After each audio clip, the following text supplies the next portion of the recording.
খোদ শহর এলাকায় প্রখ্যাত চিকিৎসক তথা খ্যাতনামা সঙ্গীত শিল্পীর বাড়িতে গভীর রাতে দুষ্কৃতিকারীদের অতর্কিত হামলা।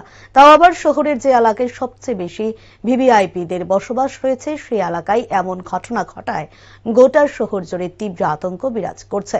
ঘটনা কৈলাসহর পুর পরিষদের দুর্গাপুর এলাকায়। কৈলাসহর পুর পরিষদের 14 নং ওয়ার্ডের দুর্গাপুর এলাকার শহরের বিশিষ্ট চিকিৎসক তথা সঙ্গীত শিল্পী ডক্টর অয়ন রায়ের বাসভবন রয়েছে।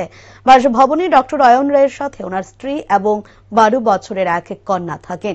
প্রতিদিনের মতো বৃহস্পতিবারও ওনারা রাতের খাবার শেষ করে রাত 10:30 নাগাদ ওনারা 3 জন ঘুমিয়ে পড়েছিলেন। কিন্তু গভীর রাতে কে বা কাহারা হঠাৎ করে ঢিল ছুড়তে থাকে বলে অভিযোগ ডক্টর অয়ন বাবুর। ঢিলের শব্দ শুনতেই অয়ন রায় ঘুম থেকে উঠে দরজা খুলে ঘর থেকে বের হয়ে চিৎকার শুরু করতে দুষ্কৃতিকারীরা পালিয়ে যায়। তবে ডক্টর অয়ন রায় 3টি বাইকে থাকা প্রায় 7 থেকে 8 জন দুষ্কৃতিকারী যুবককে দেখতে পেয়েছেন বলে জানান। পরবর্তীতে ওনাকে দেখার পর দুষ্কৃতীরা তৎক্ষণাৎ পালিয়ে যেতে সক্ষম হয়। সাথে সাথে অয়নবাবু কৈলাসহর থানায় খবর দেন এবং খবর পাওয়ার সাথে সাথে কৈলাসহর থানার ওসি সুকান্ত সেন চৌধুরীর নেতৃত্বে বিশাল পুলিশ এবং টিএসআর বাহিনী ঘটনাস্থলে এসে সমস্ত ঘটনার খোঁজ খবর নিয়েছেন বলে জানান অয়নবাবু।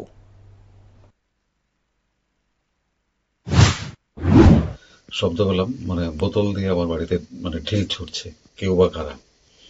তো আমি শব্দ শুনে চিৎকার করে যখন বাইরে বেরোবার ঠিক আগে আমি শুনলাম বাইক একটা স্টার্ট দিল আমার রাস্তার মধ্যে, এবং দিয়ে যেহেতু আমার বাড়িটা রাস্তার ঠিক পাশে, ওখান থেকে ঢিল ছুটেছে এবং বাইক স্টার্ট দিয়ে আততায়ী চলে গেল। তো আমি তো স্পেশালি সংস্কৃতি শহরে থাকি, সবার প্রতি আমার অগাধ আস্থা এবং ভালোবাসা রয়েছে। আমি জানি না কেন এরকম হলো, এরকমটা কোনোদিনই কাঙ্ক্ষিত নয়। তো আমি পুলিশকে ফোন করেছিলাম, পুলিশের সংশ্লিষ্ট আধিকারিক এসেছিলেন, উনি এসে রিপোর্ট নিয়ে গেছেন।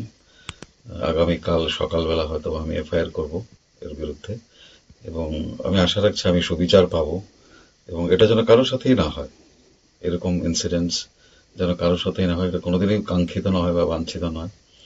আর হ্যাঁ, অন্যায় হলে তো প্রতিবাদ করাটা উচিত, এবং আমি করিও। হয়তোবা সেখানে কোনো থাকতেও পারে, আমি হয়তোবা আছেও, হয়তোবা কোনো ক্লু থাকতেও পারে, আমি জানি না। কিন্তু এতে করে যদি কেউ ভাবে যে কণ্ঠরোধ করে দেবে অন্যায়ের বিরুদ্ধে, সেটা ভুল ভাবছে। আপনি একজন প্রখ্যাত চিকিৎসক হিসাবে পরিচিতি রয়েছে সারা রাজ্যে কিংবা কৈলাসহরে, পাশাপাশি আপনি এই সাংস্কৃতিক শহর কৈলাসহরে আপনি একজন সাংস্কৃতিক প্রেমী মানুষ, আপনি একজন সঙ্গীত শিল্পী মানুষ, কি ভাবছেন এই ঘটনার পিছনে? আমি আসলে স্তম্ভিত। আমরা কোনোদিন এরকম ভাবতেও পারি না, ভাবিও নি। আর যারা সংস্কৃতি প্রিয় মানুষ তারা কোনোদিন এরকম করে না বা করেনি বলেই আমার দৃঢ় বিশ্বাস। এবং সব জায়গাতেই কিছু অপসংস্কৃতির লোক থাকে, এবং তারাই এটা করেছে।